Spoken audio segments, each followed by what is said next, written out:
rehearse what I'm going to say next week, but I'll just say this for the time being. When you took over last May, you had a surplus of council finances in the general fund of £250,000. We've heard tonight that in fact the reserves that you inherited in fact have been described as excessive, which I find quite interesting. We've heard tonight that the discretionary fund is so well served that it will actually last for another 6 years. All of those things were set up by the previous administration. Now we hear all of this tonight, and I fear for Harlow Council finances in the next 3 years.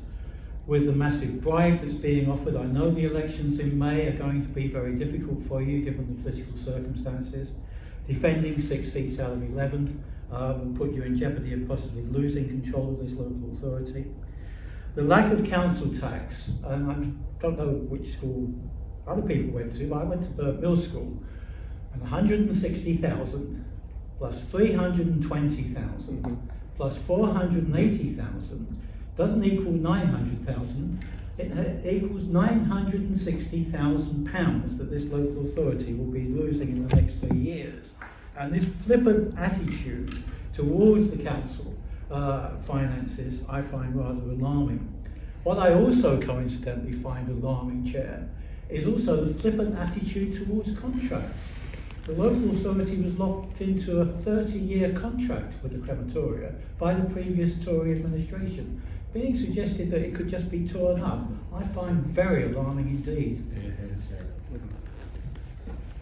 Any further comments from positions? I'll be equally swift because I don't want to preempt what I'm going to say next week. But I mean, I think looking at the document, particularly the comments on page 24 of the document, there are clearly a lot of uncertainties moving forward, both in terms of the funding as an authority will get from central government and other pressures as outlined on that particular page of the document. And I have huge concerns about this budget proposed and the effect it will have on the long-term stability of council finances. Mr. Councillor Danvers, has stolen my thunder in terms of doing the maths on it. It is nearly £1 million, and that's if you base it on a simple interest opposed to compound interest. We'll lose over a 3-year period, and that's going to.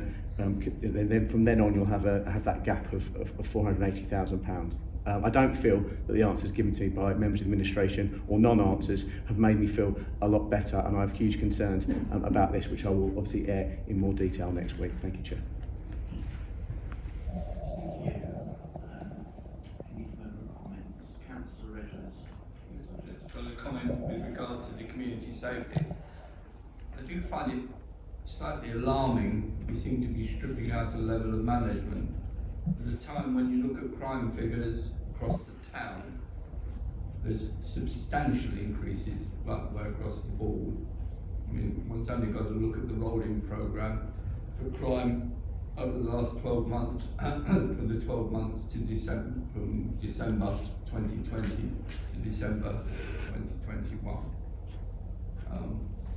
And so, I mean, whilst on the one hand I can understand it in terms of if one was saying, well, okay, we're going to be looking at the way that we, by all means, look at the way we're going to be managing our services, etc., etc. But when that's identified as a savings, rather than saying, this is the amount that we're spending on, the amount that we're spending in terms of community safety, and we're going to extract out £55,000, given the demand overall and the concerns overall, as were reflected in your Harlow article this evening, and as are reflected, let's say, in these crime statistics, I do find slightly or concerning to say the least. Certainly, given your statements of very much being on the side of law and order, etc., etc. And one of the major things that people are very concerned about in this town is law and order, is antisocial behaviour, and is the partnerships, etc. that we have. Thank you, Chair. I wasn't going to take part in the debate because the tradition is that we actually deal with the information, but yet again, the Conservatives have tried to use this as yet another ploy to try to plug their so-called success rate. But actually all we have heard tonight is secrets, lies and bribes. The idea that you've got all this money buried away in Brian Keane's office that's going to build all these council houses is nothing more than a fundamental lie. Everybody knows that. What you have to do is you have to go and borrow the money. You don't have the money, you've got no inclination at the moment of the money. So as far as we're concerned, in relation to everything that we've heard from the ridiculous statements made by the cabinet member for so-called regeneration, is that it's secret lies and bribes.